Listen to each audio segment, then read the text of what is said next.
Saya dari NTT, dari Nusa Tenggara Timur. Ya. Baik, saya mau bertanya kepada dua paslon, langsung satu pertanyaan. Ya. Di negara kita saat ini masih banyak persoalan yang belum diselesaikan.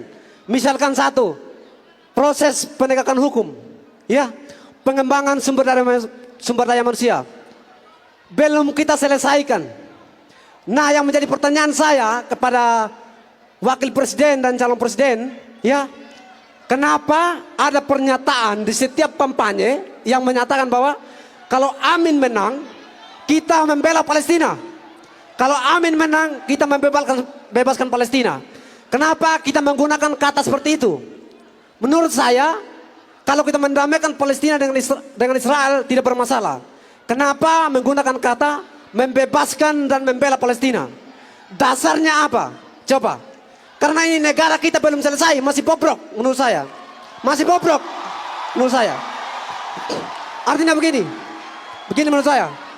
Ya, bahwa pertanyaan saya, dasarnya apa dan kenapa dikeluarkan pernyataan seperti itu? Dasarnya apa? Ya, supaya masalah kita sendiri selesaikan dulu. Begitu. Terima kasih. Yang kedua, tadi ada pertanyaan, mengapa kita mengurusi Palestina di saat di dalam penegakan hukum juga belum terjadi? Bung Karno tahun 50-an mendapatkan pertanyaan setara. Bung, ngapain Anda bikin konferensi Asia Afrika di saat 90% penduduk ini buta huruf? Kalau Anda lihat apa kata koran hari itu tentang Bung Karno dan Ali Sastroamidjojo, kecaman, kritik, cacian. Kenapa?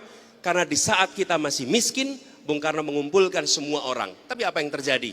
Warga Asia, Afrika yang dipanggil datang ke Bandung, mereka semua menyaksikan semangat bangsa baru namanya Indonesia di dalam meraih kemerdekaan dan menjadi inspirasi bagi kemerdekaan dari Asia dan Afrika. Dan itu kemudian dirayakan di Afrika, dirayakan di Eropa, di Asia sebagai apa? The Spirit of Bandung. Peristiwa yang hari itu dikritik luar biasa oleh semua media, semua partai. Anda cek aja apa yang ditulis koran hari itu. Namanya Ali Sastroamidjojo, yang namanya Soekarno. Hari itu dikritik habis-habisan. 50 tahun kemudian dunia menengok pada Indonesia dan mengatakan, ya Anda memang miskin secara material, tapi Anda memiliki kekayaan pikiran, kekayaan gagasan, kekayaan spirit yang dunia membutuhkan. Dan itu yang diekspor dari Indonesia. Apa yang terjadi? PR yang dihadapi oleh Indonesia dan PR yang dihadapi oleh dunia itu harus kita mainkan peran sama-sama. Ya, saya beri contoh, kita tinggal di sebuah kampung, rumah kita masih banyak urusan, tapi ketika di kampung kita ada keluarga yang mengalami krisis kemanusiaan, maka kita tidak bisa bilang pada anak-anak kita, lupakan soal keluarga itu, kita hanya pikirin sendiri. Tidak, sebagian kita kirimkan untuk membantu mengurusi krisis kemanusiaan yang ada di tangga kita.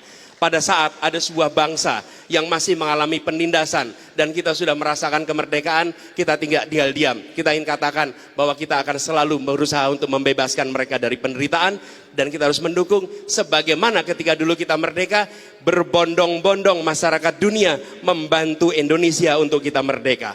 Mereka masih punya masalah, tapi mereka tak tinggal diam. Kita tunjukkan kepada dunia, ya kami warga Surabaya, ya kami warga Indonesia, tapi kami juga warga dunia yang ambil tanggung jawab untuk perdamaian dunia.